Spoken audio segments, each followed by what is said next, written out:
Good morning my dear students. నిన్న reserves, provisions and రిజర్వ్స్కి సంబంధించి ఒక ప్రాబ్లం మీకు ఇవ్వడం జరిగింది. దానికి సంబంధించినటువంటి సొల్యూషను ఇప్పుడు చూద్దామండి. ముందు హెడ్డింగ్ పెట్టుకోండి. జర్నల్ ఎంట్రీస్, చిట్టా పద్దులు.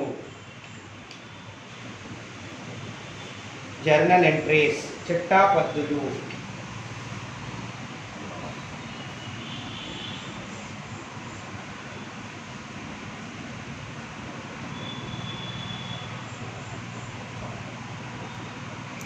మనకి ఇక్కడ 3 సంవత్సరాల కాలాలు మనకి ఇవ్వడం జరిగింది. సో మనం ఎప్పుడు కూడా ఈ రన్నింగ్ మీద దగ్గరే మొట్టమొదటిగా మనం పద్దు రాయాలండి. ఫస్ట్ 31/12/2007 అయింది. 2/8/9 కదా. Okay,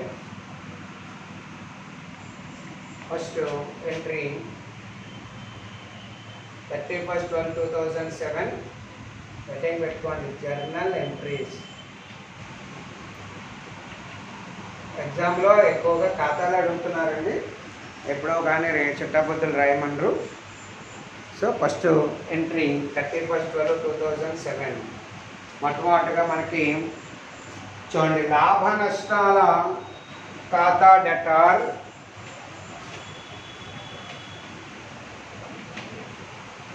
profit and loss account debtor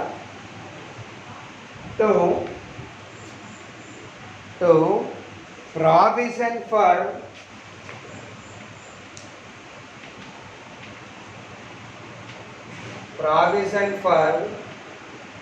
doubtful debts account.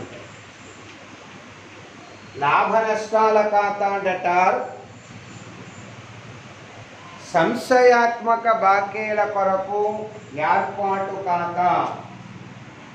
Profit and loss account debtor to provision for doubtful debts account. Provision for doubtful debts account. So మనకి 1,00,000 రూపాయలు ఇచ్చారండి లెక్కలో.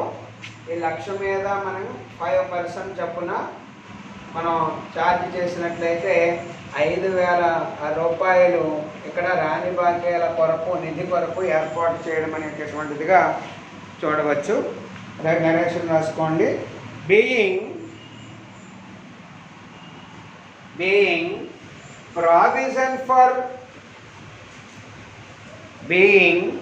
provision for doubtful debts created at 5%.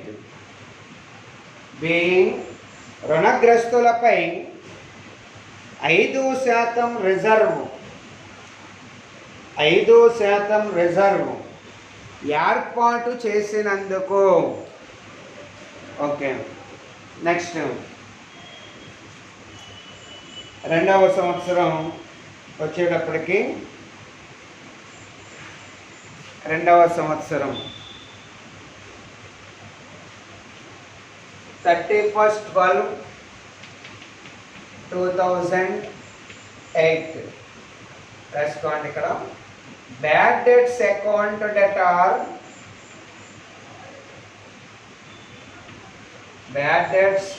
Account debtor, ఎందుకంటే మొట్టమొదటి సంవత్సరంలో మనకి రాని బాకీలు ఏమీ లేవు కాబట్టి రాని బాకీలు నిధి ఒక్కటే మనం ఏర్పాటు చేసామండి. ఒకవేళ రాని బాకీలు ఉంటే కొద్ది రాని బాకీలకు కూడా మనం చూపిస్తామన్నమాట. అయితే ఇక్కడ చూడండి, 2వ సంవత్సరం వచ్చేటప్పటికి రాని బాకీలు వచ్చి మనకి 8,000 రూపాయలు ఇవ్వడం జరిగింది. సో రాని బాకీలు అనేటటువంటిది ఎప్పుడు కూడా మనం దేని మీద ఏర్పాటు చేస్తామండి? Debtors account. రాని బాకీల ఖాతా డెటార్ టు రుణగ్రస్తుల ఖాతా 8,000 లెక్కల వాడు ఇచ్చినటువంటి అంశం అండి. మొట్టమొదటి సంవత్సరంలో మనకి రాని బాకీలు అనేటటువంటి మాట లేదు. ఒకవేళ ఫస్ట్ ఇయర్ కూడా రాని బాకీలు ఉంటే, if any bad debts are given the beginning of the year, compulsory ఈ ఎంట్రీ అనేటటువంటిది అక్కడ రాస్తారు. అర్థమైందండి? ఇది గుర్తుపెట్టుకోండి.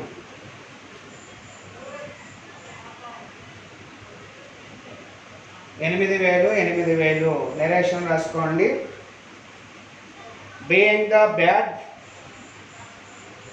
being the bad debts taken into account. రాని బాకీలను లెక్కలోకి తీసుకున్నందుకు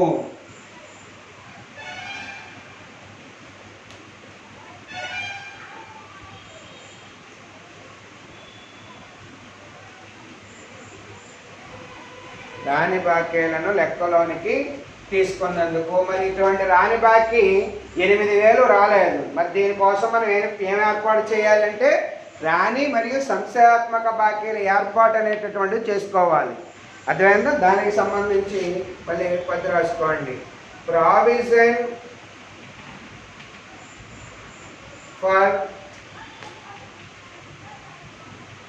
doubtful debts account debtor to bad debts. ఈ రాని బాకీల కొరకు మనం ఈ రాని బాకీల సంశయాత్మక బాకీల ఏర్పాటు అనేటటువంటిది చూపిస్తున్నామండి.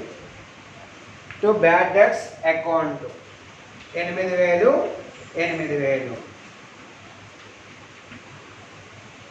8,000 8,000 అంటే ఇక్కడ రాని బాకీ మరి ఇలాంటి బాకీ కొరకు మనం ఏర్పాటు చేయాలి. రాని బాకీలు ఉన్నాయి కాబట్టి నెక్స్ట్ ఈ రాని బాకీలు అనేటటువంటిది మళ్ళీ ఎక్కడ చూపిస్తాం, మనం ఎక్కడి నుంచి తెచ్చుకోవాలి అంటే ప్రాఫిట్ అండ్ నెరేషన్ రాసుకోండి. దీనికి రెండో దానికి being the bad debts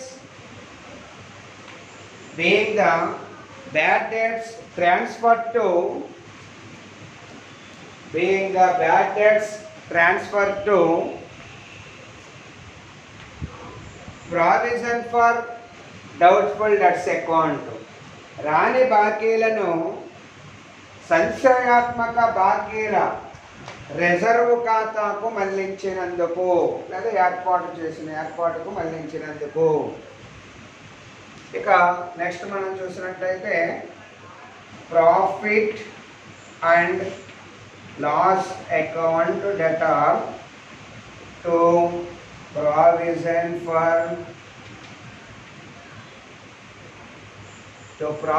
for doubtful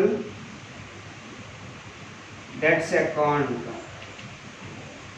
Provision for doubtful debts account రాసుకోండి. దీనికి లాభ నష్టాల ఖాతా డెటార్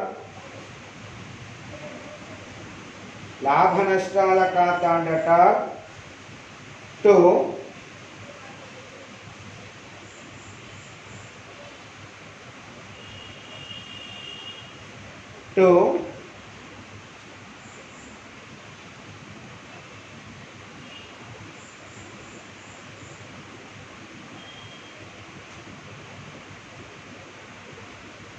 సంశయాత్మక బాకీల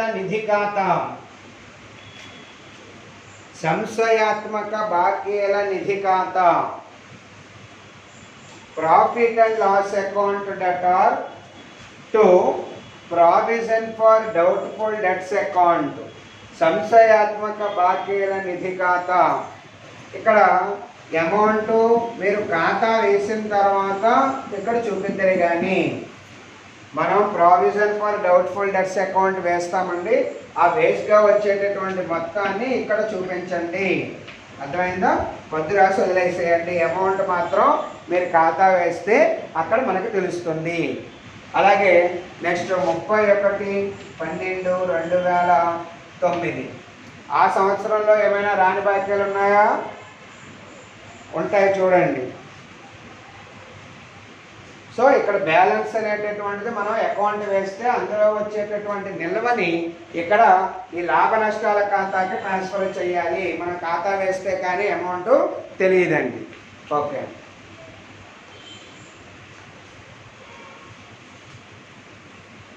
రాసుకోండి. Next 31/12/2009 bad debts account debtor. మళ్ళీ దేనికి లాగే బ్యాడ్ డెట్స్ అకౌంట్ డెటార్ రాని బాకీల ఖాతా డెటార్ టు రుణగ్రస్తుల ఖాతా. ఎందుకంటే 3వ సంవత్సరం కూడా మనకి రాని బాకీలు 3,000 రూపాయలు ఇవ్వడం జరిగింది. దాన్ని రాసుకోండి 3,000. సో 3వ సంవత్సరం కూడా మనకి ఇక్కడ రాని బాకీలు అనేటటువంటిది ఇచ్చాడు కాబట్టి దానికి సంబంధించి మనం ఇక్కడ ఆ రాని బాకీల ఖాతా డెటార్ టు రుణగ్రస్తుల ఖాతా అని రాయాలండి. అలాగే నెక్స్ట్ ఎంట్రీ వచ్చి ఈ రాని బాకీల రిజర్వ్ ఖాతాకు ట్రాన్స్ఫర్ చేయండి. రాసుకోండి. Provision for doubtful debts account debtor,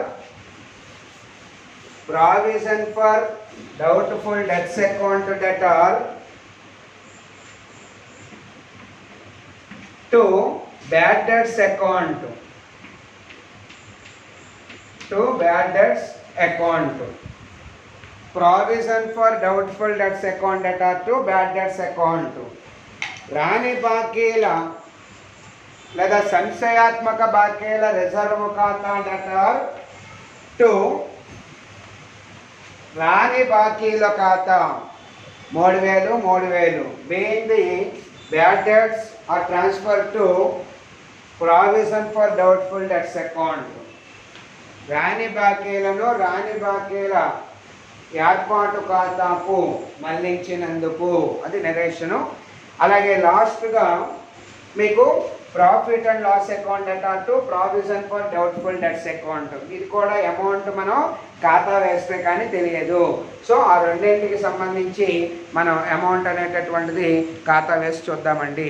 so ఈ ఎంట్రీ రాసి వదిలేసేయండి. రాసుకోండి. లాభ నష్టాల ఖాతా debtor to provision for doubtful debts account. రాని బాకీల ఏర్పాటు ఖాతా, లాభ నష్టాల ఖాతా డెటార్ టు రాని బాకీల ఏర్పాటు ఖాతా. సో మనం ఇక్కడ ఖాతా వేద్దామండి. ఖాతా వేసి ఆ రెండింటి యొక్క నిల్వల్ని ఇక్కడ మనం చూపిద్దాము. ఎగ్జామినేషన్లో మనకి ఎంట్రీస్ కన్నా డైరెక్ట్గా లెడ్జర్స్ అడుగుతున్నారు. ఈ టాపిక్ నుంచి మనకి సింపుల్గానే ఉంటాయండి. మ్యాక్సిమం పెద్దగా ఎంట్రీస్ ఏమీ ఉండవు, దీంట్లో తక్కువే ఉంటాయి. కాబట్టి డైరెక్ట్గా లెడ్జర్స్ని మీరు అలవాటు చేసుకోండి, మనకి ప్రాబ్లం ఉండదు. హెడ్డింగ్ పెట్టుకోండి, provision for doubtful debts account.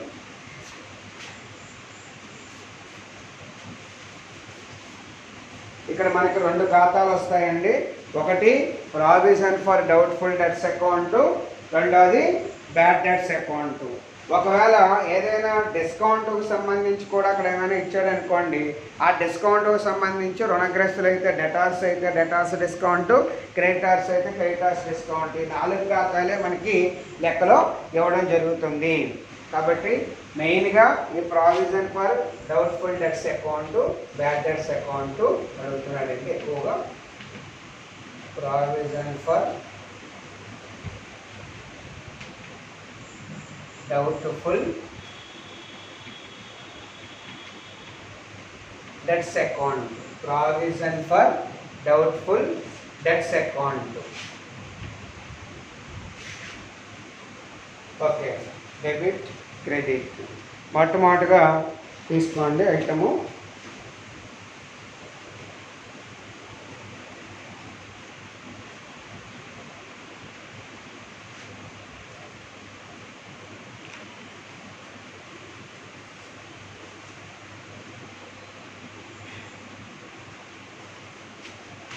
ముప్పై 31/12/2007 ఓకేనా, by profit and loss account. ఎందుకంటే మొట్టమొదటి సంవత్సరం మనం లాభ నష్టాల ఖాతాలో వాడు ఇచ్చినటువంటి ₹1,00,000 రుణగ్రస్తుల మీద 5% చొప్పున మనం ట్రాన్స్ఫర్ చేసామండి. దానికి మనం ముందుగా ఇక్కడ చూపిస్తున్నాము. ప్రాఫిట్ అండ్ లాస్ అకౌంట్ వచ్చి మనకి ₹5,000. ఇక్కడ కావాలంటే మీరు ఆల్రెడీ పద్దులో రాశారు కాబట్టి 5,000 ఎలా వచ్చింది అనే దానికి మనం ఇక్కడ చూపించిన అవసరం లేదు. ఒకవేళ మీకు కావాలి అనుకుంటే ఇక్కడ చూపించుకోండి. 1,00,000 × 5/100. సో అదే ఇయర్ ఎండింగ్ వచ్చేటప్పటికి 31/12/2007 టు బ్యాలెన్స్ క్యారీ డౌన్, తేల్చిన నిల్వ ₹5,000. ఇలా మనకి ఎన్ని సంవత్సరాలు ఇస్తే అన్ని సంవత్సరాలు మనం account వేసేస్తామండి.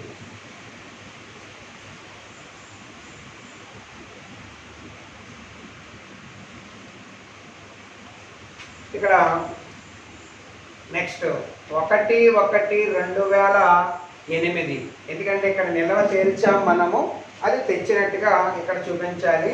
By balance brought down 5000. Okay.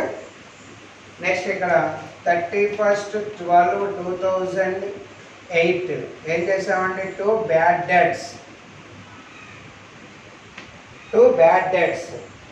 ఎంత ఇచ్చాడు మనకి? రెండవ సంవత్సరం వచ్చేటప్పటికి ప్రారంభంలో రాని బాకీలు 8,000 రూపాయలు మనకి ఉండడం జరిగింది. ఇక ఆ సంవత్సరంలో ఈ రెండింగ్ వచ్చి 31/12/2008 by profit and loss account. ఇది బ్యాలెన్సింగ్ ఫిగర్ అండి. మీకు ఇందాక చెప్పాను కదండి,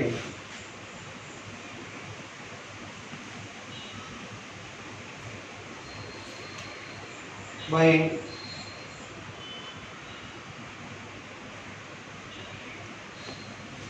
అలాగే ఇక్కడ ఈ రెండింగ్ వచ్చేటప్పటికి మళ్ళీ మనం టు బ్యాలెన్స్ క్యారీడ్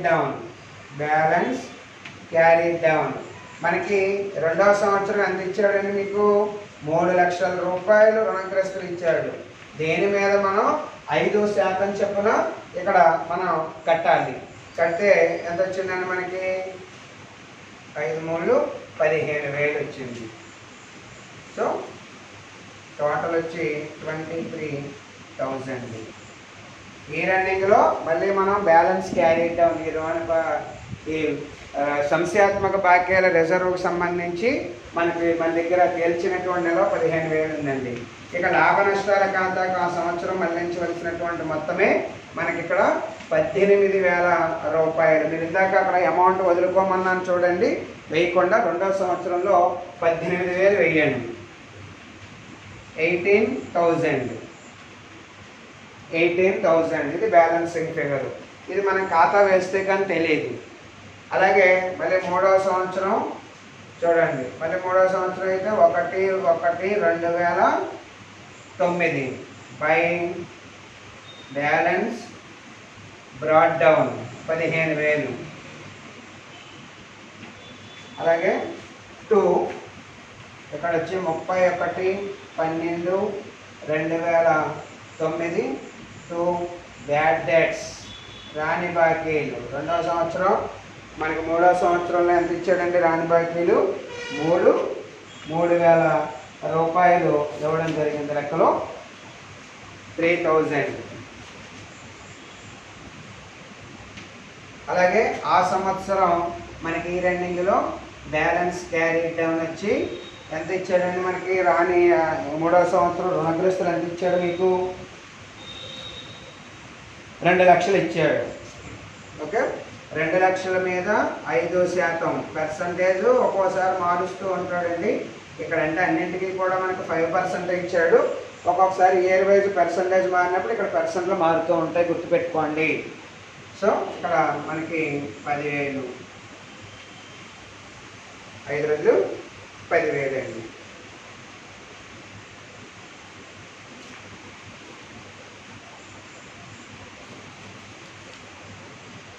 ఓకే. ఇక్కడ మనకి చూడండి, ఇక్కడ ప్రాఫిట్ అండ్ లాస్ ఇది ఎక్సైడ్ ఎక్కువగా ఉంది మనకి, అంటే కొత్తగా ఏర్పాటు చేసేటటువంటిది ఎక్కువగా ఉందండి. సో ఇక్కడ మనకు బ్యాలెన్స్ వచ్చి balance to profit and loss account. యాక్చువల్గా అయితే మీరు దీని క్రింద క్యారీ డౌన్ కింద రాసుకుని పైన రాసుకోవాలి. ఓకే. 2,000 అండి. ఇక్కడ వచ్చి 15,000. ఇందాక మీకు చూడండి,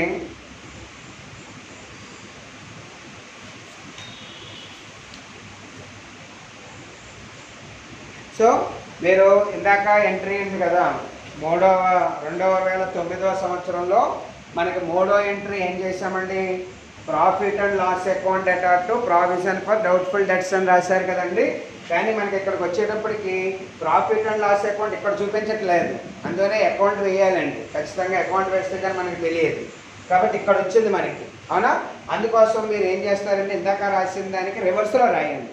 అంటే provision for doubtful debts account అటాట్ to profit and loss account అని రాయండి.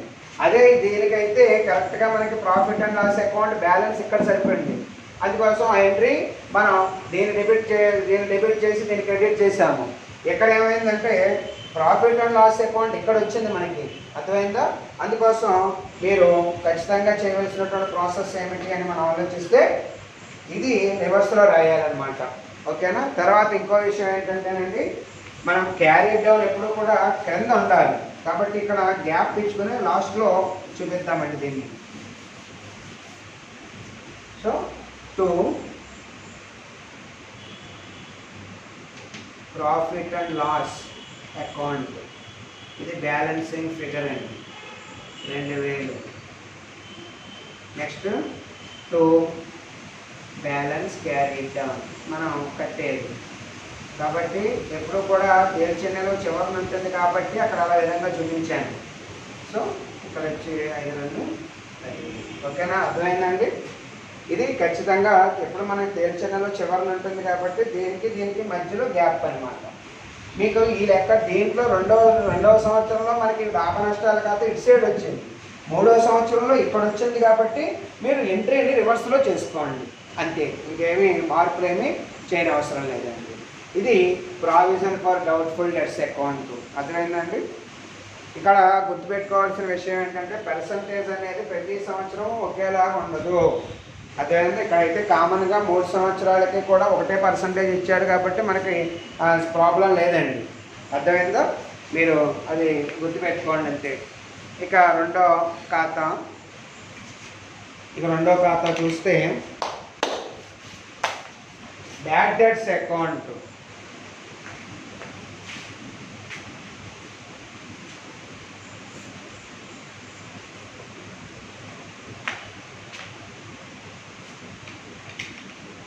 సెకండ్ అకౌంట్ వచ్చి bad debts account.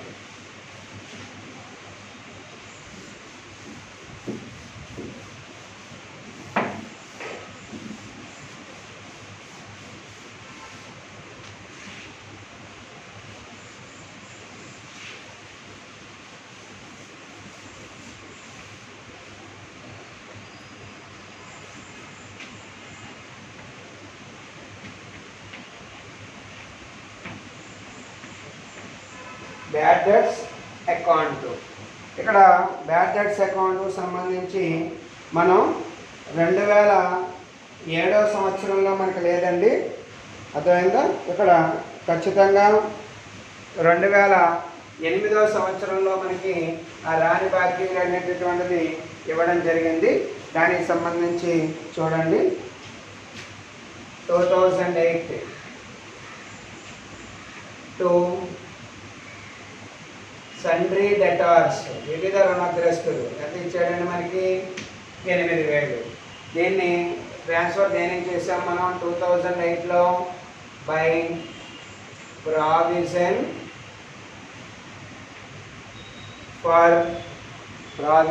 For doubtful debts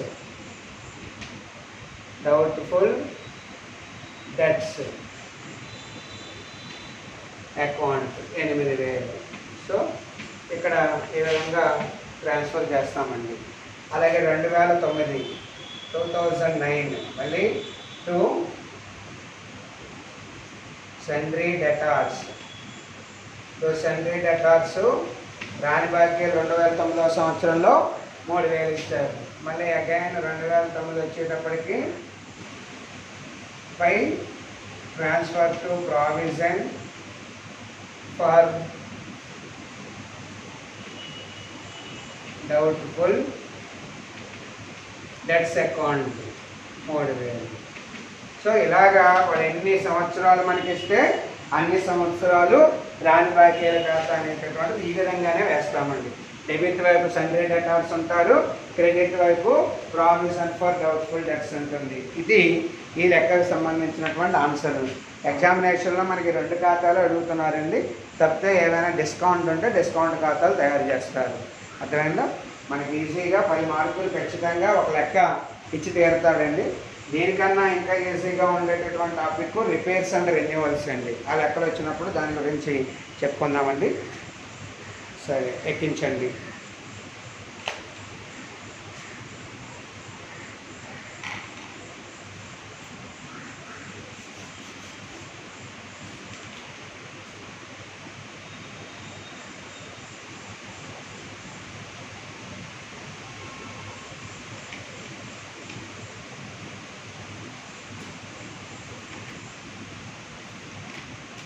so next లెక్క రాసుకోండి.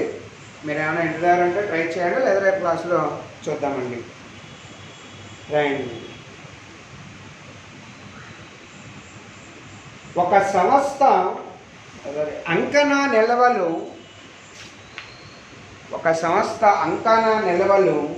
క్రింది విధంగా ఉన్నాయి.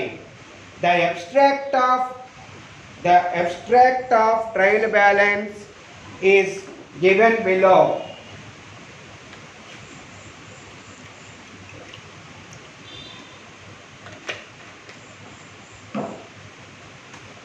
ఒక సంస్థ అంకణా నిల్వలు క్రింది విధంగా ఉన్నాయి. 3 కాలమ్స్ వేసుకోండి. వివరాలు 31/12/2007, 31/12/2008.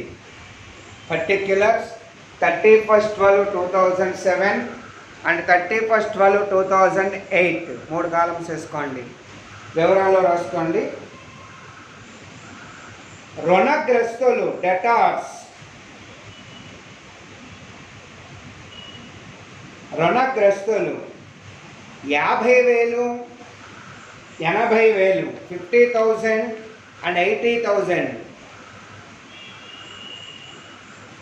నెక్స్ట్, రాని బాకీల నిధి provision for bad debts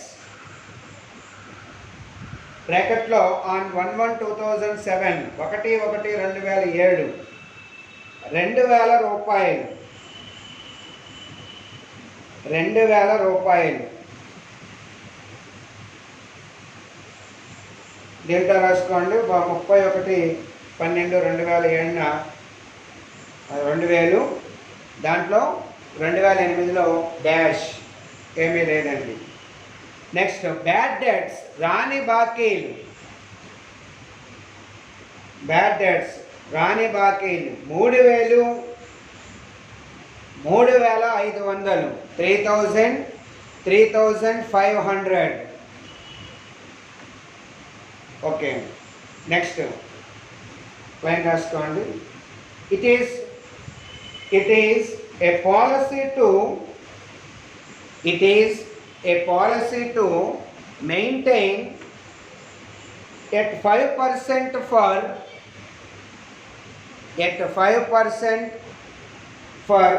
doubtful debts. ప్రతి సంవత్సరము రాని బాకీల నిధి కోసం 5% ఏర్పాటు చేయుట సంస్థ పద్ధతి. So prepare provision for bad debts account and bad debts account. రాని బాకీల నిధి ఖాతాను, సంశయాత్మక బాకీల ఏర్పాటు ఖాతాను మరియు రాని బాకీల ఖాతాను చూపండి. ఇది ఇచ్చినటువంటి సమ్ము. మీరు ఇంటి దగ్గర ట్రై చేయండి, లేకపోతే రేపు క్లాస్లో మనం చెప్పుకుందాం. Okay, thank you.